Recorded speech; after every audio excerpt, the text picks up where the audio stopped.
Hello, folks. Welcome to Dangerous Ideas. I am Lee Camp. Unless you're listening to the podcast, then it's called something else. Welcome to the show. Israel is on fire. I think they have it a little more contained now, but as of a couple of days ago, they were on fire. Massive forest fires in Israel. And believe it or not, there is a connection of these forest fires to settler colonialism. It is not just climate crisis. It is not just a coincidence. Please click thumbs up, click share. But as Drop Site News is reporting, wildfires are spreading across parts of Israel, fueled in part by the hundreds of millions of flammable non-native trees, mainly Aleppo pines planted by the Jewish National Fund. After 1948, JNF, the Jewish National Fund, led tree planting campaigns that targeted the ruins of destroyed Palestinian villages. Because that's the thing. After you destroy, because, there's the Nakba and hundreds of thousands forced to flee, tens of thousands killed.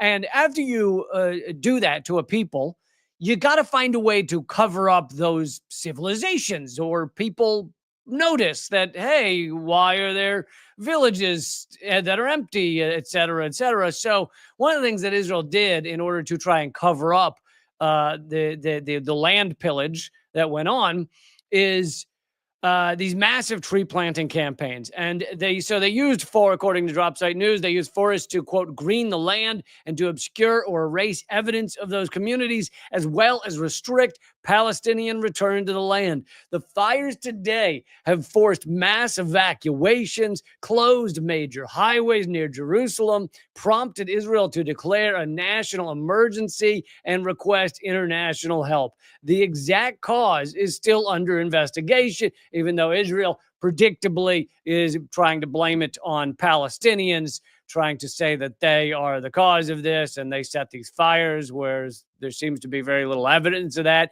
But even if someone were to be involved in arson, not every arson results in massive, massive forest fires, unless you've put in a bunch of non-native plants like eucalyptus trees, apparently, that are highly flammable in that area, which Israel did. They also put in a bunch of pine trees so that the land could look a little more like like the land many of them were coming from at the time, which was Europe. So a lot of pine trees were put in. Let's see. Emergency authorities admit they have no clue. Environmentalists have long warned that these non-native forests reduce biodiversity and increase wildfire risk. Now they're burning in what Jerusalem District Fire Department commander called perhaps the largest fire ever in the country. And, I don't need to remind you, and as the video showing on the screen right there, that this is during the mass genocide of Gaza.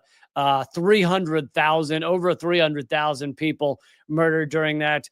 And that, where do we get the over 300,000 number? Well, that's when you include death by famine and starvation and unclean water. And no food or water has been allowed into Gaza over the past 2 months at all. Before that, it was very little. And you're seeing the impact just get worse and worse in Gaza. But over 300,000 have been killed. And so now you have these mass forest fires. By the way, in terms of arson, just to go back to that for a second, traditionally the ones who have been involved in arson in that region were Israelis, burning out Palestinians or trying to burn Palestinian farms so that the Palestinians don't have any reason to stay was another reason they did it. They've also, in fact, destroying olive trees lived for like hundreds of years. So one of the things they do to destroy the olive trees, which are incredibly important to many in the area, is to drill into the middle of them and like put cement and into the middle of the tree in order to kill it. And there's been many instances of Israelis going around doing that to try and destroy the olive groves in order to make the land not livable so that they can take it over, so that they can clear people out really the Nakba never ended. It just continues. It just continues at a different pace, maybe. Although now with Gaza, ever since October 7th, 2023. Yeah, Robbie, is it still a bad internet connection? Here's the thing, Robbie, and thank you for pointing it out, though. If the internet's bad for anybody, I have done everything I can to have a good internet. I'm now on an Ethernet cable, and I have to pay the damn company like the highest level internet that you can possibly have. So I do everything I can, and if it's still not good, then I think it's I think someone's trying to make sure it's not good. Here, let's try this. I lowered the resolution. Maybe that'll help it look a little better. Anyway, yeah, mass fires going on in Israel. In this episode of the show. By the way, everybody, again, thanks for being here. Please make sure to click thumbs up, click share, all those good things. In this show, I'm also going to get to Trump's latest plan, which is to reopen Alcatraz. And I'm going to discuss why that's insane and why Alcatraz was closed in the first place, among other things. We're going to get to that. I'm going to do a little bit of an update on Sean Diddy Combs' trial, not because I get involved in celebrity news, really, but because I think it says a little bit something about a little bit deeper in our society than just about Diddy, than just about Puff Daddy. So, yeah, going to get into that. We're going to get into the bill that has now been postponed in order to make boycotting illegal throughout this country, boycotting specifically one country. Do you know which one it is? I don't know if you know which one. Maybe you don't know which one it is. Also going to get to the propaganda war between the U.S. and China is heating up. So many things to get to on this show. A lot of big stories. Thank you again for being here. I would like to take 1 minute to do something new. We actually have a sponsor on this show. Oh my God, what? Because believe it or not, I would like to see this show keep going. I hope you would too. And that is why. And this sponsor is actually for a free service. I'm going to tell you about it right now. So today's sponsor is Chapter. It's a free service that helps people navigate the Medicare and Medicare Advantage systems. And look, you know enough about me to know I think we should have free healthcare. Our system should be like every other country. Just absolutely 100% free healthcare. That's how it should work. But as long as we're in this garbage system, there should be free services to help you navigate it. And call me crazy. If you're 65 or older, or your parents are, which, let's be honest, is a lot of us, then Chapter could be incredibly helpful to you. Again, it's free. There are over 24,000 different Medicare plans, which just made me laugh when I heard it. And most people have no idea how to compare them or what's right for them. The system is insanely confusing. Chapter is a Medicare advisor, all right? And they're the only one that actually compares the 24,000 plans and works to find the best fit for each person. So here's some quick key points, and then I'll be done with this. Getting Chapter's help is free.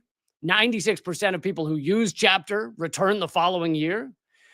Seniors have historically saved over $1,000 a year with it. Chapter has near perfect reviews online and an A+ with the Better Business Bureau. And if you're a skeptical person like me and you go, oh, I bet Chapter steers people towards plans that benefit their company. But in fact, they don't do that. There's actually a lawsuit by the Justice Department that just dropped that's against other Medicare advisors who do that. But Chapter's not one of them.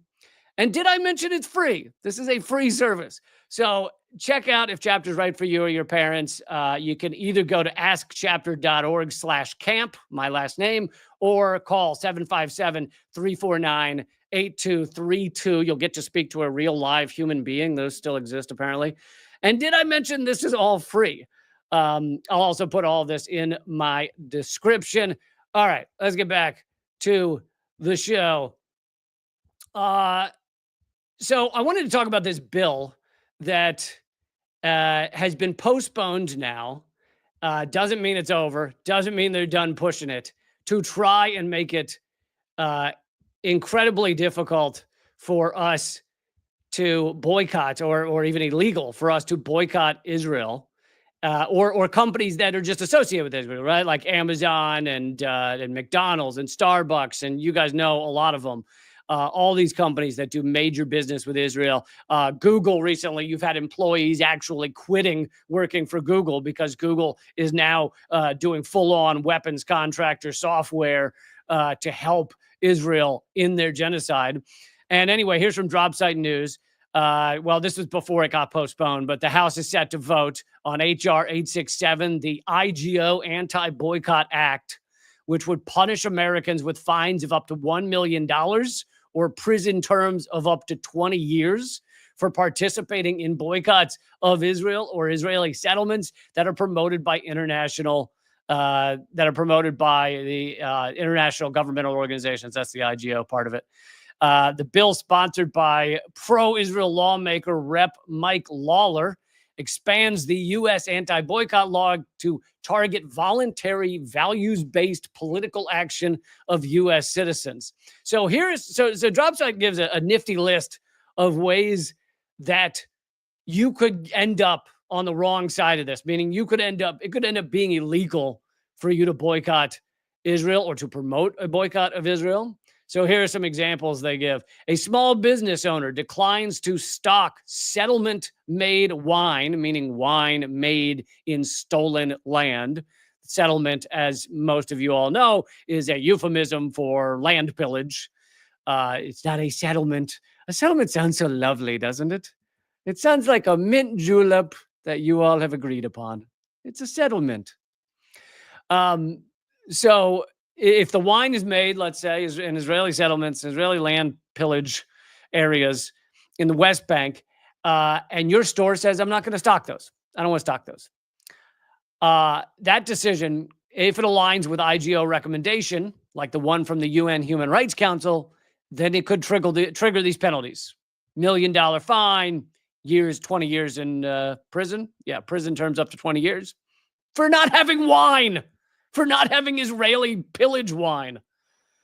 Number 2, a church follows a faith-based boycott policy. Let's say a progressive church issues a statement encouraging the congregants to avoid doing business with companies operating in occupied Palestinian territory. A church member who follows that guidance could be violating the law. A student group urges divestment from settlement-linked companies. A campus group encourages the university to drop contracts with companies that provide services to Israeli settlements. That could be illegal, highly illegal, 20 years in prison. An individual cancels a catering order over settlement goods that the caterers are connected to. Number 5, a journalist publishes a do not buy guide. A writer publishes a guide listing companies involved in the occupation and encourages consumers to avoid them, referencing data from the Palestinian government. The act of publishing and advocating such a list could be penalized for promoting a boycott. Putting out a do not buy guide. And that one's kind of funny to me because literally one of the most watched videos I've ever created was a video I did for Breakthrough News. And it is the top 10, I believe, top 10 companies that are connected to the genocide in Gaza, mainly U.S. companies that I was covering, connected to the genocide in Gaza, and that you should boycott them and how important the boycotts are. So literally one of the most watched things I've ever done is what they're trying to make illegal. And finally, an investor divests from a company on ethical grounds. An American investor chooses to sell stock in a corporation doing business in Israeli settlements after reading an EU report urging businesses to withdraw. This divestment, if linked to IGO guidance, is illegal. So making all things illegal. It's a horrible bill. But that doesn't mean they won't bring it back. And it's a horrifying bill. Many are saying you got to keep the pressure on our lawmakers. I don't believe our lawmakers ever do anything that we want them to. So I would just, feel free though to call and harass them, and tell them not to vote for this piece of garbage. But I also would highly recommend certain apps that'll be. Yeah, I wonder how illegal that makes the apps, like the do not buy apps. I think there's another one called No Thanks. Isn't that what it's called? No Thanks app, where you can put any product or brand listed into the app, and it'll tell you whether you shouldn't buy it because it's connected to the genocide in Gaza. Wonder how illegal this would make those apps, huh? But those are great apps. You should get them, by the way. Okay, still connected to Israel, but in a different way, slightly different way. This is a great moment again from Sam Husseini. Sam Husseini's been tearing it up recently, the journalist, and he got a moment to question Oliver Stone. You guys know that Oliver Stone has done a lot of important stuff. He's done, and many of his documentaries have not even been, are not as well known, like the ones he did for Venezuela. I'm sorry, I guess one, not ones, but the one he did for Venezuela and for Chavez. He's done a lot of good stuff. Anyway, one thing that people often wonder is why didn't he mention, at least in the JFK movie, not the documentary, but the JFK movie, that JFK was opposed to Israel getting nuclear weapons. And Israel was very upset at JFK for saying that they would be, that to be inspectors if they were to try and get nuclear weapons, etc. And anyway, here's Sam Hussein. He got a minute to ask Oliver Stone just that. So who knows what's now going to be exposed in this last batch of documents? There is another aspect of this. Mr. Stone, have talked in recent years about how Kennedy tried to prevent Israel from getting nuclear weapons. Now, the executive producer of JFK, the movie, has said that he was a spy for Israel and that he helped it procure nuclear weapons. When did you know that the executive producer on JFK was an Israeli spy? After when? I made the film. When? And he did not interfere in any way on the film. In fact, he was not the primary force. He came in as a partner with Warner Brothers. Warner Brothers was the one who was making the film with me. And they let me go to say what I had to say. So Arnon Milchan came in, frankly, on the backside of the case. Didn't express any opinions, and frankly, I know he was an Israeli, let's say a big shot in Israel, and he probably had some intelligence ties, but I didn't know specifically what he had done. As to the other, Kennedy we have proof that Kennedy was very much against Israel getting the nuclear bomb, and he tried to stop it. Whether that ties in some way with his death, I could not speculate. So very fascinating there, that the JFK film. Now in the documentary, so Oliver Stone, way after, the 20 years or something after the film, put out I think 4-part. I watched it recently, documentary series on JFK, kind of updating, giving more information. It's a great documentary series if you can find it and check it out. But in that, he mentions that JFK was trying to stop Israel from getting the nuclear bomb. Now I will say about this, about the, so Oliver Stone's admitting that this producer was actually an Israeli spy. And why would you have an executive producer on a film about JFK who's an Israeli spy? Well, if he comes with a lot of money, that's why you do it. But Oliver Stone's saying he had no impact on the film. And here's the thing. I actually believe that Oliver Stone's telling the truth, but here's why. I think that he came on as an executive producer probably to see whether, like way before the film came out, whether it was going to harp on the fact that JFK was stopping Israel from getting nuclear bombs or some other aspect of Israeli intelligence. If it was, I have a funny feeling that this executive producer would have gotten far more involved, or would have gotten other people more involved. So it's quite possible that he got involved to see what was happening, finds that the film doesn't even mention Israel, I don't think, and then doesn't need to do anything. He doesn't get involved in it. So it very much could be that type of thing, and I think it probably was. But I'll also say this. Some people want to run around saying Israel killed JFK. It's proof because Israel wanted to stop them to get the nuclear bomb. Also, the FARA, the foreign agent registration, was going into effect, and it was specifically going to make Israel, like AIPAC and other Israel lobby organizations, register as foreign agents. So that's another reason Israel might have had. I don't think everything I've read, and I've read a lot on JFK, a lot on the execution, we'll call it, of JFK. Nothing I've read shows that it was either just Israel or even that Israel was that involved. Were they, one of many groups that were, including especially the CIA, that were somewhat consulted on taking out JFK? I think that's definitely possible. We also know from recent documents that have been revealed, one of the few interesting things to come out of the JFK files so far is that one of the most redacted. Thank you so much, Dan, for supporting the show. I do not frown upon super chats. That is so true, Dan.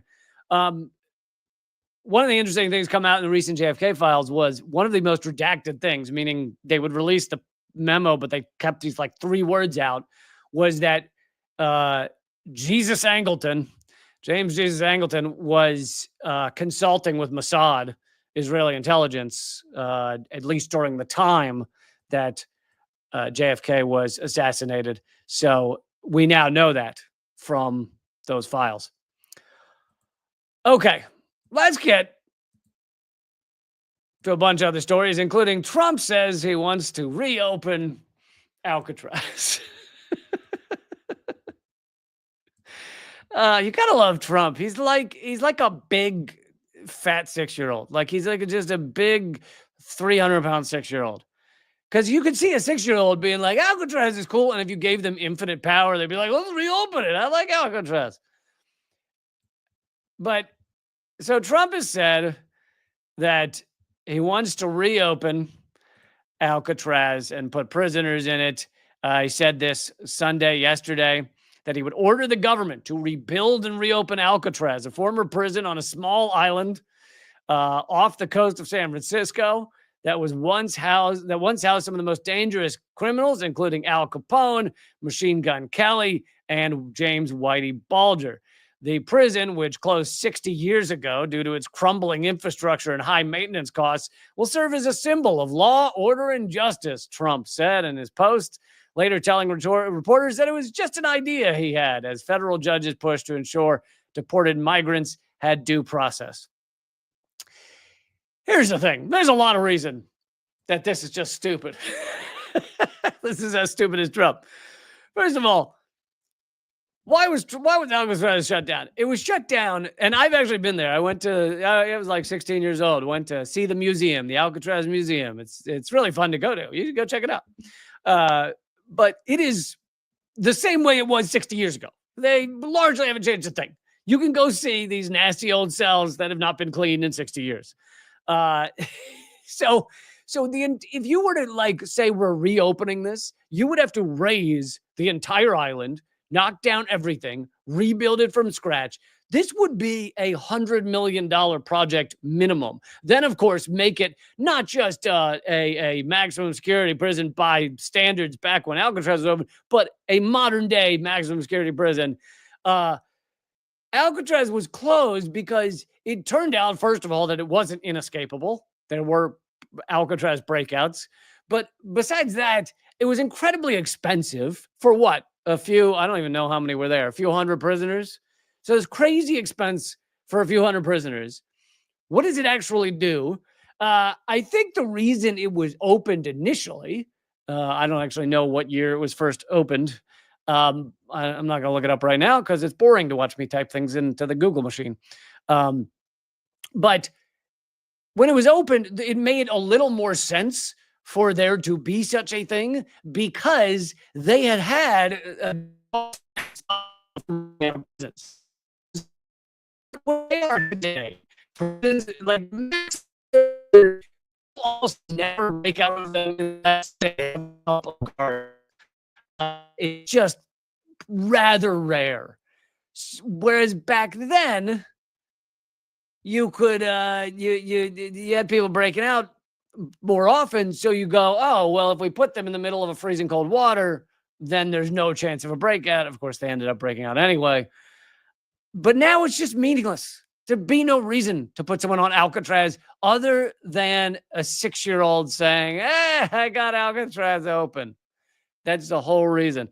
I see some of you saying that it's the internet's glitchy. There's nothing more I can do. Literally done everything.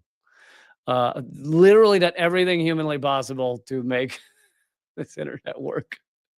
So I am sorry. Okay. But it's so stupid. And also, this is in a time where Trump says he's going to save the country money, right? That's his big thing with Doge. It's all bullshit. It's designed actually to create austerity and to cut services that you and I need. But he claims he's saving the country money. But now you're going to spend, what, $100 million on reopening Alcatraz? It's so dumb. It's so dumb. Why don't we bring back blimps, too? Trump's going to be like, I want military blimps also. Just completely antiquated, useless things. We're going to bring back the wagon brigade. We're going to strap guns to wagons, and we're going to really... I could actually see Trump doing, maybe not the wagons, but I could totally see Trump saying, I want us to produce 100 more tanks every month, even though tank warfare is like over. It is borderline meaningless. Tank warfare is a thing of the past. But I can totally see Trump being like, tanks are cool and they're big. Let's get more of them. And by the way, our government has done that for decades. Hence the hundreds and hundreds of, and I actually will type this in and look it up for you,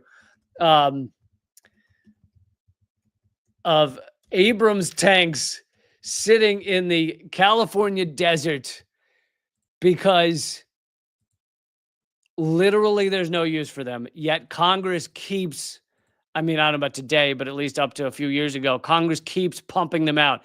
These are images of hundreds of empty tanks just like sitting there rusting in the middle of the desert in California.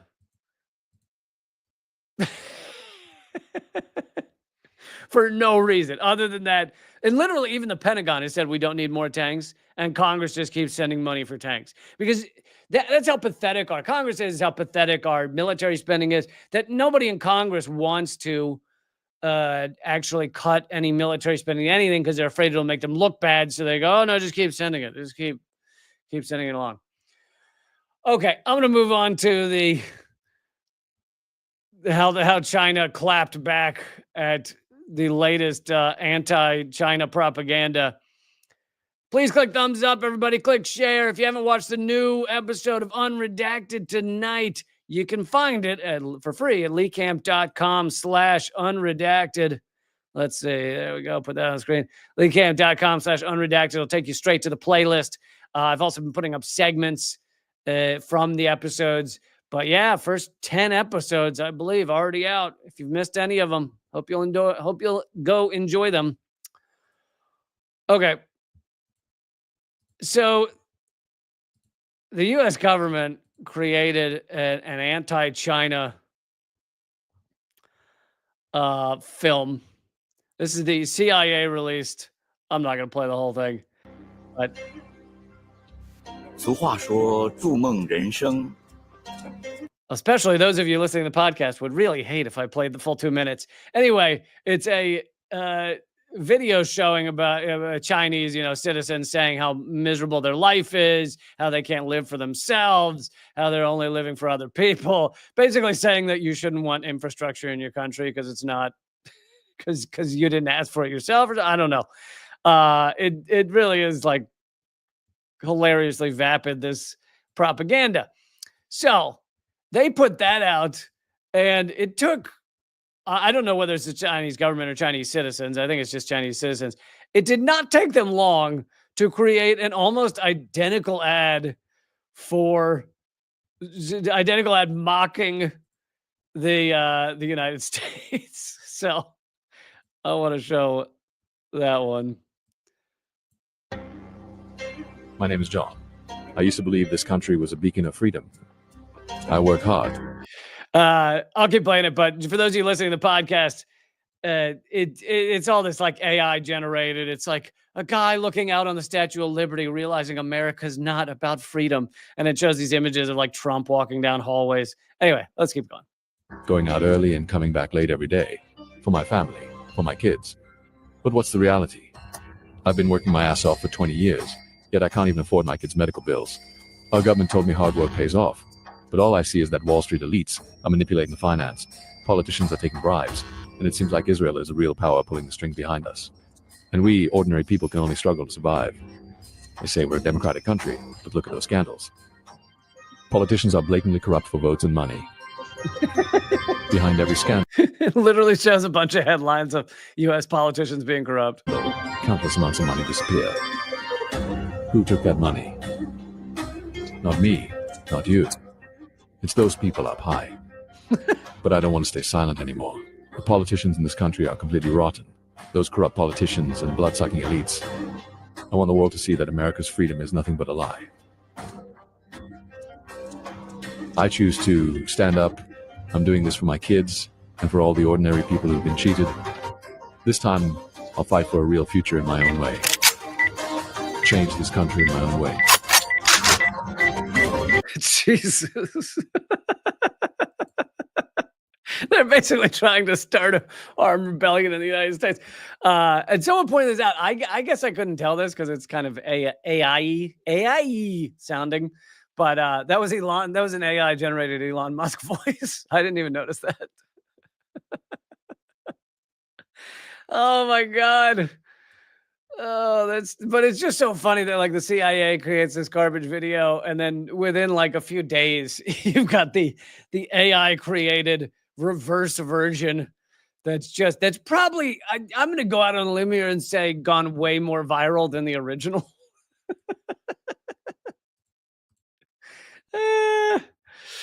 Oh my God. Well, at least the U.S.-China propaganda war is entertaining. So we got that going. At least we got that going. I'll bring one more Trump story before we talk about Diddy for a few minutes. Trump and Doge, meaning Trump and Elon Musk.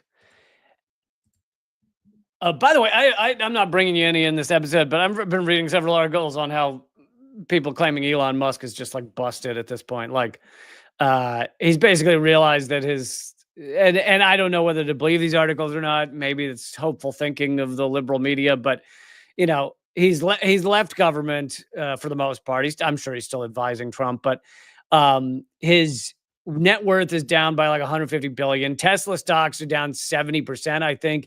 In Europe, Tesla sales are like cratered. I mean, they're like borderline non-existent. In some countries, he's sold like, a few hundred cars recently. And of course, his net worth is mainly Tesla stock.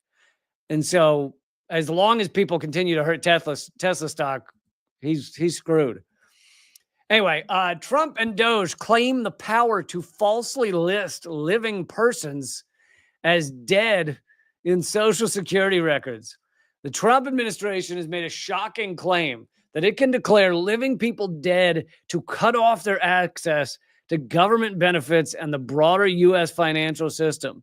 According to reporting, the Social Security Administration, at the direction of Doge, has begun knowingly adding living people to the Social Security's death records, the master file of death, which it sounds like a horror movie, by assigning them false dates of death to terminate their financial lives.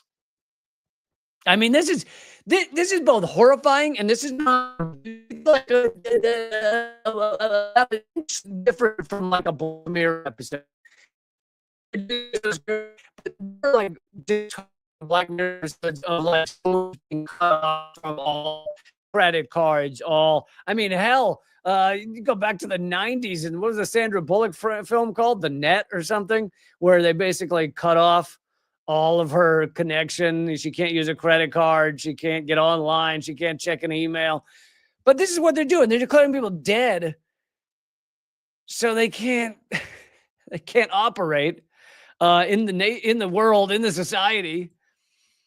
False inclusion of a death date can lead to an individual losing their health coverage through Medicare, having their tax return delayed, or having their Social Security or other eligible benefit payments canceled, among other harms. The first group of people to be wrongfully and knowingly declared dead by the Trump administration are reportedly being targeted in an immigration enforcement effort.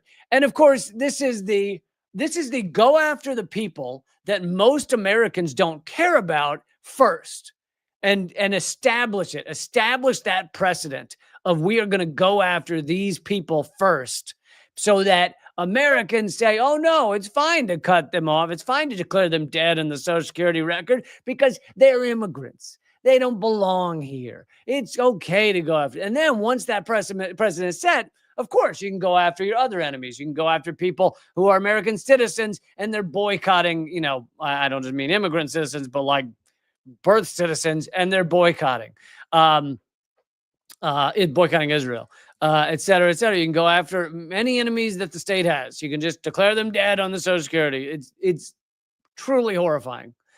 This is really these are the moments where it's like such and such happened to them and I didn't stand up because I ain't them. I think I've got that quote right. Let's see. Abruptly, so went after immigrants, people who were lawfully present and eligible to work until the Trump administration abruptly terminated their lawful status. So basically, these are people in the country lawfully. They're lawfully allowed to work. They're lawfully added to the Social Security system. And then Trump has decided they're no longer allowed to be lawfully here. So therefore, he's just going to declare them dead in the Social Security records. But does it even stop with them? Where does it go next? Who's he going to declare dead next? Let's see. These individuals would have been correctly issued Social Security numbers. So legally, these are not fraudsters, legally given Social Security numbers upon obtaining their lawful immigration statuses, and any change in their statuses should not limit their access to their own financial resources in U.S. banks. The Trump administration made an unsupported claim that everyone in the initial group had either links to terrorist activity or criminal records. But an internal review by the Social Security Administration staff that focused on some of the youngest targets, including children as young as 13 years old, found no evidence of crimes or law enforcement actions. Zero evidence that these were criminals. The administration's unproven claim follows its other widely inaccurate and widely debunked claims about Social Security, including false claims that people who are 150 years old receive Social Security payments. I did a whole segment on how laughable those claims were. They did a big thing in the White House and the Oval Office declaring that millions of dead people were on the Social Security rolls getting benefits. There are millions of dead people on the Social Security rolls. They're not getting benefits. Why are they on the Social Security rolls? Because Social Security does not erase people when they die. They just list them as dead. That's all they need to do. That's how data works. So when Elon Musk or Trump runs around saying there's millions of dead people on the Social Security rolls, yes, there are. And they're listed as dead. And they're not getting benefits. You idiots. Let's see, people 150 years old, and that they also claim that 40% of calls to Social Security come from fraudsters, which there's zero evidence of that. So this is the latest. This is the latest way that Trump is helping America, help making it better, is by going after innocent people. Yay! Awesome! Cool. All right, I want to move on to Sean Diddy Combs' trial that has just begun. And no, I don't normally cover celebrity stories, but I want to talk about a little bit deeper than just, hey, the rap guy that I used to like is turns out I'm going to say sexually assaulted a lot in this segment, because if I say the R word, then YouTube flips the F out. Oh my God. You know, a couple of years from now, we're going to be down to just letters. You're not going to be able to say anything. Country has G worded the P letter people. We're just going to, it's going to be nothing but letters because can't say anything anymore. But so, yeah, Sean Combs, Puff Daddy, his trial has just begun. And the numbers, I've seen a little of this, but I didn't realize how high these numbers had gotten. He's been accused by 80 people have filed sexual assault lawsuits against him. 80 people. He's had a decades-long career of possibly sexual assault. Here's some of the details of this trial. At least 81 people, including 43 women and 38 men, have accused Combs of sexual assault. At least 17 say they were under 18 when they were allegedly assaulted. At least 64 say they believe they were forced by Combs to consume laced alcohol and or drugs. At least 41 allege they were at an event or party, often with celebrities, where they were assaulted. So here's the slightly deeper thing I want to get into, which is Sean Puffy Combs a horrific monster of a human being? It seems very likely, right? With 80 people, it's tough to go, well, it's his word versus their word. No, now it's 80 people's word versus his word. But the question is he the one facing a downfall? While there are clearly others involved, I'm not saying he's not the one who orchestrated it, so he very well may be the kingpin of whatever these parties were. But there are others like him that it seemed get away with this in a broad way, like all the Epstein, all the people involved with Epstein. The Epstein's videos, there's no way they don't show big names, and yet we haven't seen any of it. They have essentially scapegoated Epstein and Ghislaine Maxwell, and I don't know, scapegoated sounds like they didn't do anything. No, they absolutely did something, but they're acting like that's all it was. And we know it was not just them. We know there are very big names that were involved with Epstein. Of course, Bill Clinton flying on the flights, 26 times, many of them without Secret Service. You have Donald Trump at a lot of Epstein parties. You have Alan Dershowitz. You have Bill Gates. All these endless names. There is nothing going after these people for the most part. Then you've got someone who actually was facing charges, Prince Andrew, and then his accuser just suicided herself last week. So it's not that I don't think that Sean Puffy Combs should be locked up for a long time, but I do wonder about all of the people that are like him or connected to him, and whether we're really going to see anything going after them. It seems rather unlikely. And, there's definitely a racist aspect in our legal system in terms of you have two people commit a crime. Well, the one who's black committing that crime is going to likely be locked up, whereas the one who's white is less likely. And then you've got rich, you've got wealth playing a role in it. The wealthy ones are able to afford these major legal teams. And that's how it's all of these things playing out together, which is what we saw with Bill Cosby. Bill Cosby, numerous accusers. He gets locked up, but then he gets out. They get him. They actually succeeded in getting the judge to overturn his conviction. So Bill Cosby is now a free man again. It's more than just open secret years in music business. So who was involved? And I'm sure we're going to get into a lot of that. Yeah, frankly, Emma is mentioning that Harvey Weinstein has an appeal running right now, but I don't think Weinstein's getting out because he has multiple cases against him. It's not he's appealing at least one of them right now, but I don't know that he could get all of them overturned. I mean, I don't know how many he's had convictions on. I think it's at least a couple, right? But okay. Oh, actually, while we're on the topic of sexual assault, the wonderful topic of sexual assault. God, such light topics on this show, don't you think? LA County, this is just a couple weeks ago, LA County reached a $4 billion agreement to settle sex abuse claims at juvenile facilities. $4 billion, which means it was a trend. It was not like one dude. This was an ongoing thing. Los Angeles County reached $4 billion agreement for 7,000 claims of sexual abuse in juvenile facilities since 1959. 7,000.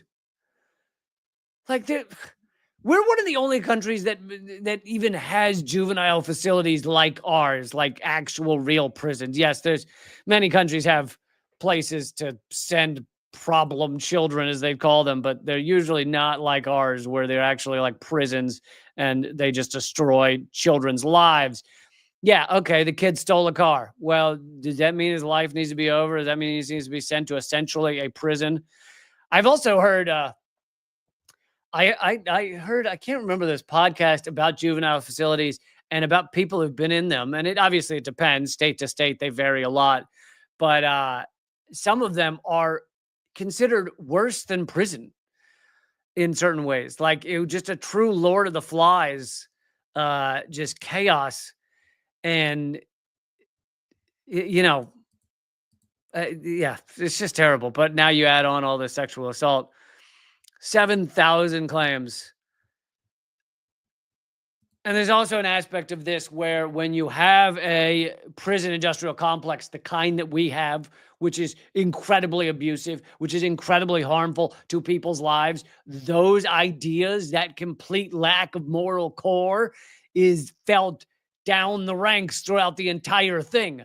Like you are locking kids up who should not be locked up. And then it's thought, well, they've been thrown away from society. Well, we can just behave however we want. I think a lot of the sexual assault was done by guards and other officials at the prisons. So yeah, it's like you created a morally bankrupt system of juvenile quote unquote detention. And what are you going to get in a morally bankrupt system? You're going to get the worst of the worst. And you're going to get this shit. 7,000 claims of sexual assault in juvenile facilities. That's just California. That's one state out of 50.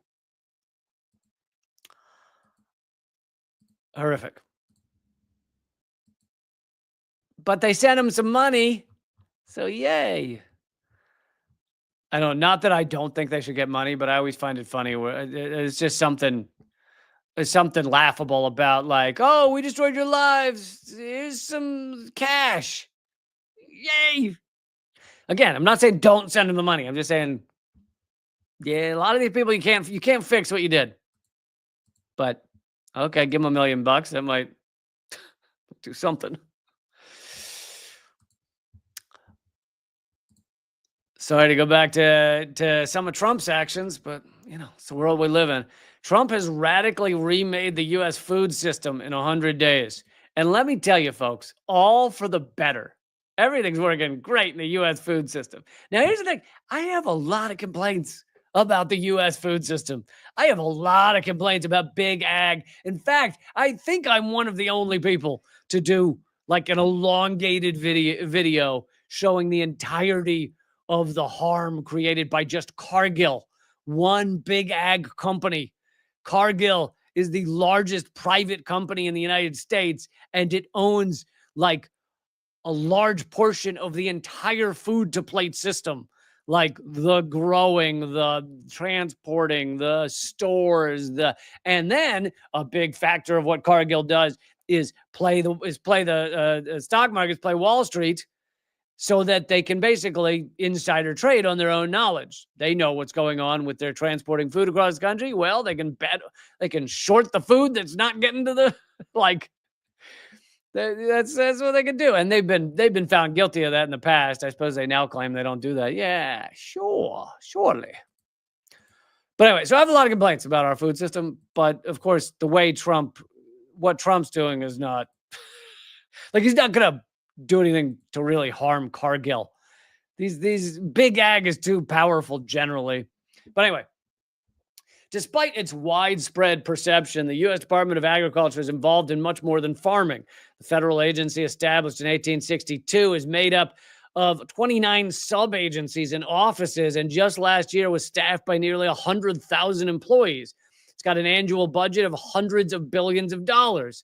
Although it administers funding, technical support, and regulations for international trade, food assistance, forest and grasslands management, livestock rearing, global scientific research, economic data, land conservation, rural housing, disaster aid, water management, startup capital, crop insurance, food safety, and plant health. Well, which ones of those do you think Trump's going after? He's going to go after the things that like help poor people, the things that, like disaster aid. He's not going to go after, hey, let's break up big ag and give it back to like, regular farmers so they can actually make a living. And we're going to ban, owning, hundreds of farms and just gutting them as you, in our race to the bottom of capitalism. No, he's not going to do that. That's not on the agenda. In just about 100 days, Trump and Secretary of Agriculture Brooke Rollins have significantly constrained the breadth of work. What's more, USDA has broadly scrapped Biden-era equity and climate resilience scoring criteria from dozens of programs. And this is another one of these things that I like to mention. And, liberal media like this article like to say, Biden did these wonderful things and Trump got rid of them. Let's remember that these wonderful things Biden was doing were having almost zero effect on dealing with climate crisis. So basically, you're taking near zero impact of Biden and you're turning it to zero. Like, they want to try and pretend that Biden was our savior. He was not. He allowed more drilling than Trump did in his first 4 years.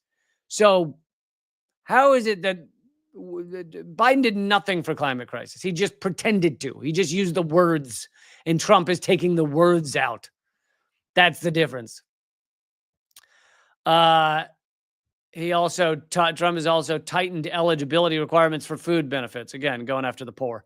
The agency has also announced the cancellation of environmental protection against logging because, in these slight ways that we've kind of tried to stop our unfettered capitalist system from completely and utterly gutting and destroying and creating the end of days of our environment.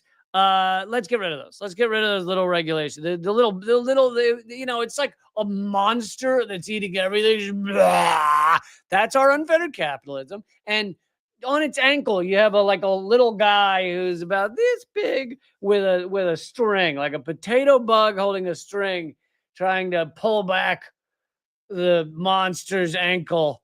And Trump is cutting the string that the potato bug was pulling on. I don't know why it's got to be a potato bug, but I'm really excited now that it is a potato bug. Like he's wearing a hard hat and he's trying really hard to pull the ankle of this monster. And the monster's 100 stories tall.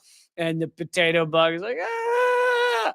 And Trump just cut the thread because the potato bug was really restraining things.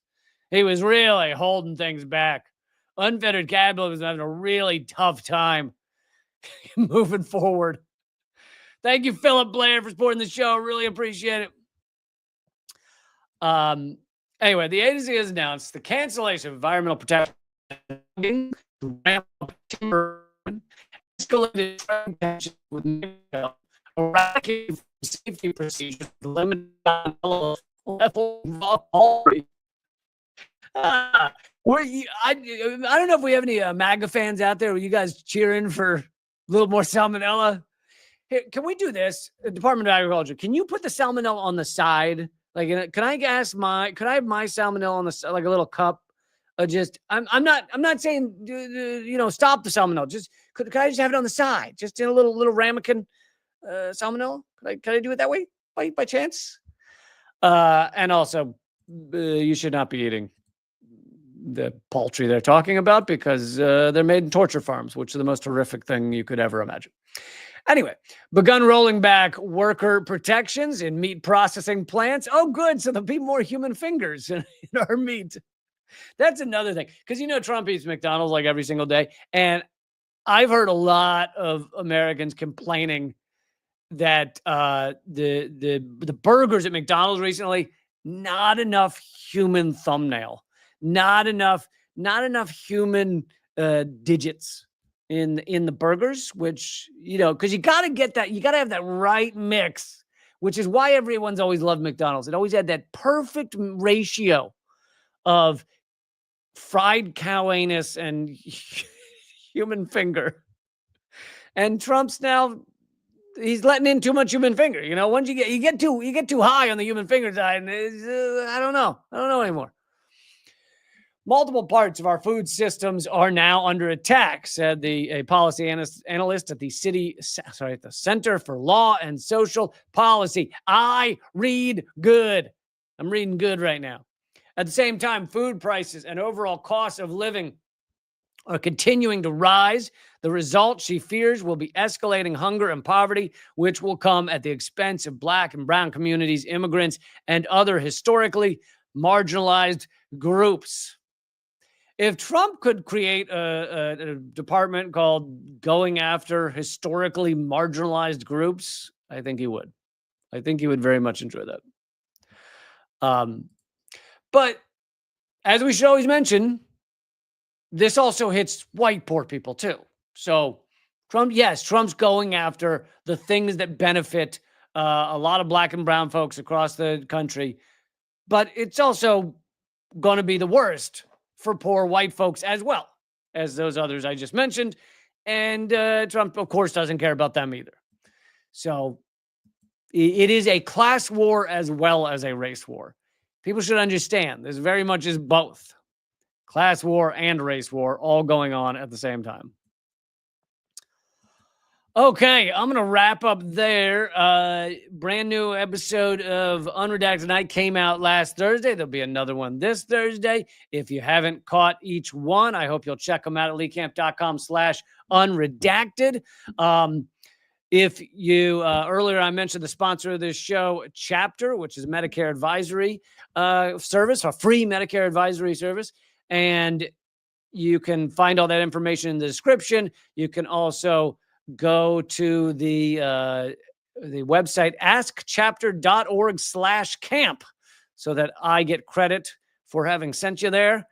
Askchapter.org/camp. And if you need the phone number again, it's in the description.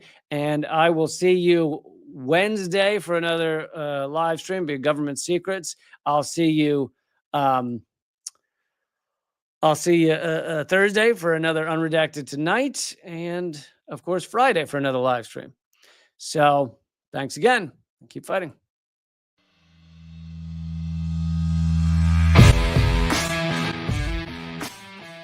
Well, brother, I salute you, though, man. You're one of the few that bring together this tremendous artistic talent and still be in such deep solidarity with oppressed people. It's an honor to be here because I'll tell you, Lee, you have one of the funniest shows on television, bar none. It's an enormous pleasure to be here. While I was waiting, I was leafing through your wonderful book. Same to you. I love your show. Be happy to come back anytime. Lee, this is one of the great honors of my long career, just to be in the same earth with you. I'm sure. We're just so blinded. We have so many blinders on because our society doesn't want us to know things. And so it takes shows like your show, and it is clearly designed to eradicate. Hey, good to see you. Hey, Jill, how are you? Julian, thanks for joining me. Honor to have you, brother. Consumerism is a theory that people should behave this way to help each other. It's not. Mr. George Galloway, thank you so much for joining me in these dark times. Always a pleasure, my friend. Thank you so much, Lee, for having me on. Keep fighting. Ha ha.